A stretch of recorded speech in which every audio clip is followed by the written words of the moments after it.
Today, I want to talk more about XLM. They have had some news and updates over the last week or so, and I am very interested in the advancements in the positioning in the payment space that they have announced and that they have shown that they're actually involved in right now. So, I think that probably the most important thing, in my opinion, on the larger scale, is that XLM is now a part of the World Economic Forum's Humanitarian and Resilience Investing Initiative, of which they are the main b- b- blockchain representative. If you recall in the announcement, which I'll include a link to that video I did as well, about 2 weeks ago, they rebranded to really be concentrating on opening up financial inclusion and opening up payment options to underserved parts of the world under the uh, cover, in my opinion, of a humanitarian effort. But if you look more at what the SDF and what XLM have been involved in, they are really concentrating on the retail payment space, but they've also got some more of the central bank things as well with CBDCs through Stronghold SHX and IBM WorldWire and Hyperledger as well. So, as I've said before, the World Economic Forum doesn't really pick anyone who they don't want to pull up and pull through into the next financial revolution, which is, in my opinion, crypto, and particularly in the financial technology space. So they are officially a part of it now on the World Economic Forum site. I think that yes, they are working on these humanitarian things. They have worked with USDC in the past to provide relief and funding to Ukraine as a part of their war effort, even if there is some shadiness related to FTX and SBF in there, which I'll include the link to that video I did in the description below as well. But I think that my main point is that I I don't like what the World Economic Forum says about humanity, and with the overlord approach to pushing CBDCs that they have. But I think it is inevitable, and these projects that are being tied into the World Economic Forum, I think there's a lot of potential for me and you to be able to get into those projects now, because they will be pulled up as very successful contributors into whatever the next world financial system actually looks like. That's not really optimistic, but that's just how I'm approaching it. So if you look at IBM, because I talked about that, we are highlighting the world wire system that they have, which is designed to reduce the cost and friction in the cross-border payment system. This uses XLM as the bridge currency. I'll include a link to the XLM deep dive I did, where I talked about this at length and I connected it to multiple other things as well. All transactions on the XLM network occur in the form of credit issued by anchors. So anchors act as a bridge between existing currencies and the XLM network itself. So we're talking about cross-border payments a lot here. I mentioned the XLM and SHX CBDC, which also involves IBM And I'll include a link for that one below as well for anyone who's more interested in that. And then we have IBM and Hyperledger, which talks extensively. Now, it is from, I think, 2018, but the involvement has gotten a lot more extensive, in my opinion, at least. So, as we know, IBM has a partnership with XLM, and banks will carry out international transactions using XLM. And the involvement of the Hyperledger is really interesting because the Hyperledger is an open source network which houses different elements for financial transactions, including a platform for smart contracts. In my last video, I was talking about HBAR and its smart contracts as well. But with the, I don't know why I said that, I apologize. But in this video, I will talk about the XLM Protocol 20 upgrade and how that also integrates contracts as well, which is here. So we are looking at a Protocol 20 upgraded, introducing Sorotan smart contracts, which I talked about in that in the XLM deep dive video as well.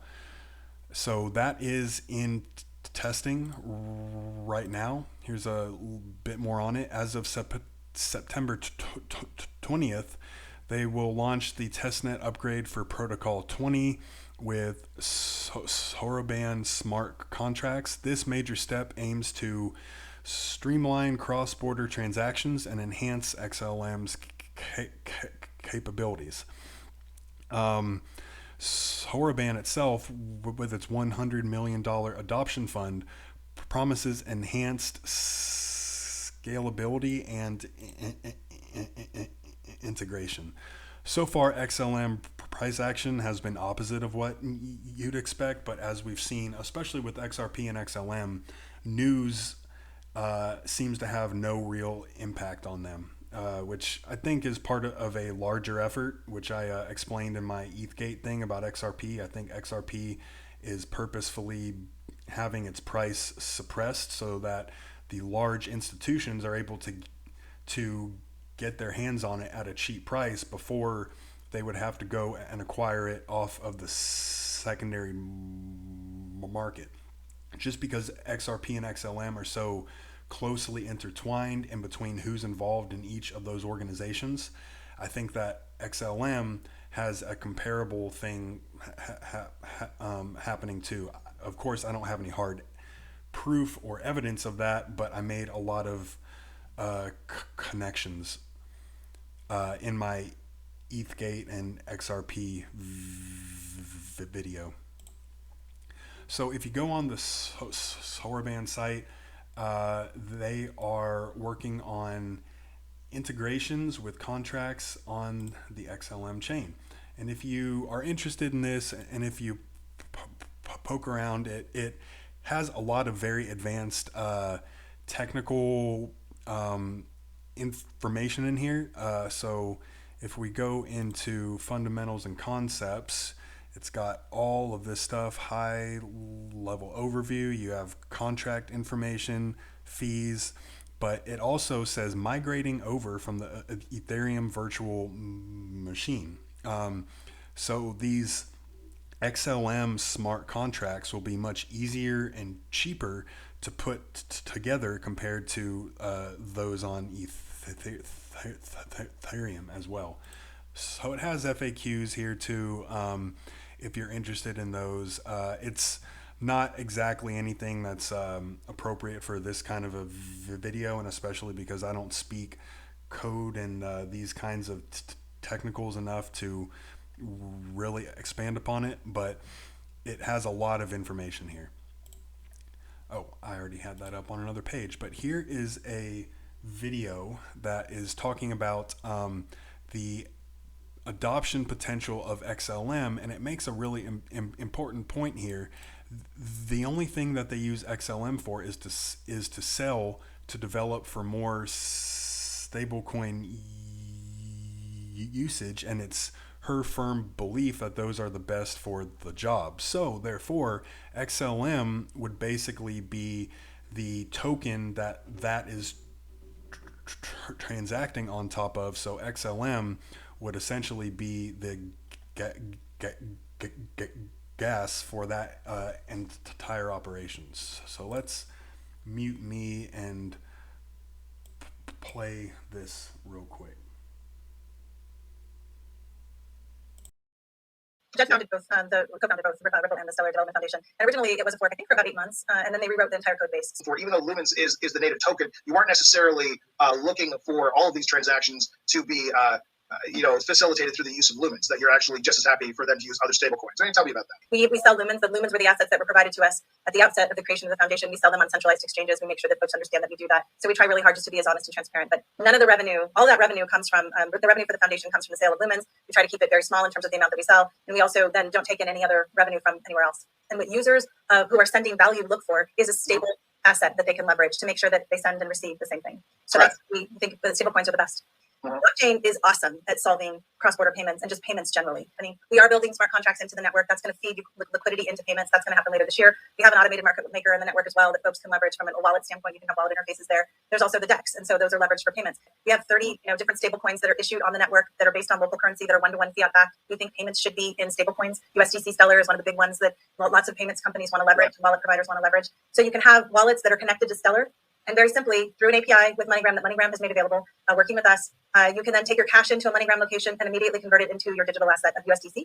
And then do what you want with those assets, because your crypto, your wallet, your keys. And we had an over 500% year-on-year growth with respect to payments volume. And that's awesome, because that's what. Okay, so the big thing in there is that she also mentioned the new crypto wallet that is working through their partner MoneyGram. And I have some information on that, which I will put together in another video. I think that ties into this very well, and it's important enough to talk about on its own. But I can't help it. I always like to go into the connections that XLM and XRP have among a lot of other things. So, which is also tied into ETHgate as well, as I explained in my video from yesterday. It's just so interconnected that I think XRP and XLM are almost being purposefully suppressed in the exact same way, so that all of these large operations can get hands on it while it's still cheap, so that when it's actually quote unquote turned on, the value will be a lot higher, and they got into it at a much cheaper point. So I have a couple of things from XX. He points out that